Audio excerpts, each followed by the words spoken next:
안녕하세요. 공무원 한자를 가르치고 있는 송은영입니다. 2020년 지방지 9급 시험이 최근에 치러졌습니다. 물국어다, 물시험이다. 굉장히 고득점이 많이 나왔던 시험인데요. 이제 그 중에서 한자 문제가 두 문항이 출제가 되었습니다. 한 문항은 이제 제가 강조했던 이음절의 한자, 또 이제 한자성어도 꼭 나온다고 했었죠. 한자성어 문제 해서 두 문제가 출제가 되었고, 또 결제라는 한자를 알면은 좀 더 쉽게 접근할 수 있는 문제도 출제가 되었습니다. 그래서 두 문제에서 세 문항 정도 이제 한자가 출제가 되었다라고 볼 수가 있는데, 공부를 하지 않았다면 결코 쉽게 접근할 수 없는 그런 문제들이었습니다. 제가 이번에 이제 국어를 100점 맞으신 두 분과 좀 이야기를 나누어 봤어요. 이제 첫 번째 분께 100점 맞은 거 축하한다. 어떻게 100점 맞았냐? 한자 했냐? 라고 여쭤봤더니 한자를 하지 않으셨대요. 조금 하다가 이제 하면 될까 싶어가지고 이제 안 하셨는데, 일단 조금 아는 한자에 있어서 속어에서 푼 것도 있지만은 두 문제 풀면서 너무 불안했대요. 틀릴 수도 있다는 생각에. 근데 찍었는데 운 좋게 맞았다. 근데 지난번 시험에서는 이제 한자 문제 다 틀렸었고, 또 다음 시험에서도 어떻게 될지 모르는 그런 상황이다. 근데 운 좋게 이번 시험에서는 다 맞췄다라고 이제 말씀하셨고요. 그리고 한 분은 이제 한자 공부를 하셨대요. 18년도에 제 강의를 들으시고 이제 한자 놓지 않고 계속 하셔서 이번 한자 문제 접근하셔서도 마치겠다 싶었고 이제 잘 맞고 오셨다라고 하더라고요. 여러분 어떤 마음으로 시험에 임하고 싶으신가요? 사실 대부분의 현실은 한자 문제 다 틀리고 오세요. 그래서 100점 맞을 거 90점 맞으시고 한자 틀리시고 그래서 안타깝게 합격선에 못 닿는 그런 현실들이 이제 발생을 하고 있습니다. 여러분들 한자 문제는요. 빠지지 않고 출제가 됩니다. 4문항까지 출제가 된 적도 있었고요. 이번 시험에서 2문항, 3문항 이렇게 항상 한자 문제는 출제가 되기 때문에 한자를 하지 않고서는 결코 여러분들이 만족할 수 있는 점수에 가닿지 못하는 현실이라는 거죠. 한자는 꼭 하셔야 됩니다. 우리가 이제 한자 공부를 할 때 이제 한자 강의를 들으시죠. 이제 강사분들이 이 한자는 뜻이 뭐고 의미 뭐다. 그래서 이게 틀렸고 답은 이렇다라고 이제 설명을 해주시면은 그렇다라고 이제 생각을 합니다. 우리가 한자를 외워야지 안 외우니까 틀리는 거다라고 하면 이제 외워야지 또 결심을 해요. 강의도 열심히 듣고 외워야지라고 하는데 또 따로 시간을 내서 혼자 외우자니 좀 어려운 부분도 있습니다.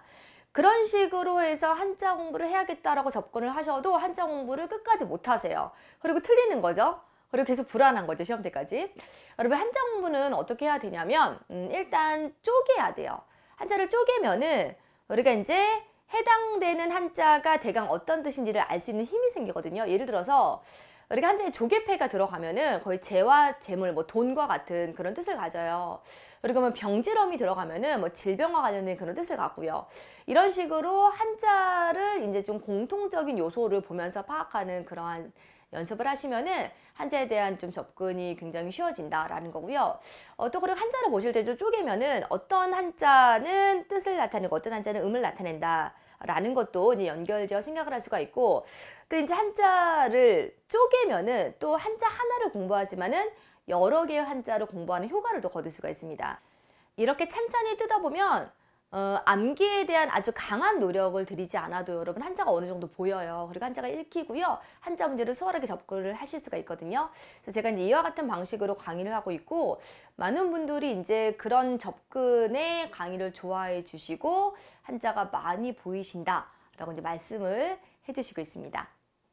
여러분 복잡한 거 싫어하시죠? 딱 두 가지만 기억을 해주세요. 첫 번째는 딱 2달 만에 씹어먹는 한자 특강을 들어주세요. 여러분 하루에 30분 딱 2달이면 됩니다. 좀 강도 있게 가고자 하시는 분들은 하루에 1시간, 한 달이면 되거든요. 이렇게 한자 특강을 접근해서 들어주시면은 한자가 보이는 그런 놀라운 결실을 정말 맞이할 수가 있고요. 그리고 두 번째는 이제 시험 다가오면서 계속 문제풀이 하실 거 아니에요. 이렇게 문제를 풀면서 쌓아지는 한자들이 있을 거예요. 그럼 그걸 차분하게 그냥 쌓아가면서 외워주시면 됩니다. 그렇게 이제 시험 날까지 어휘라는 것은 완벽하게 한번 해결되는 것이 아니라 쌓아가는 과정임을 기억을 하시고 접근을 하시면 돼요.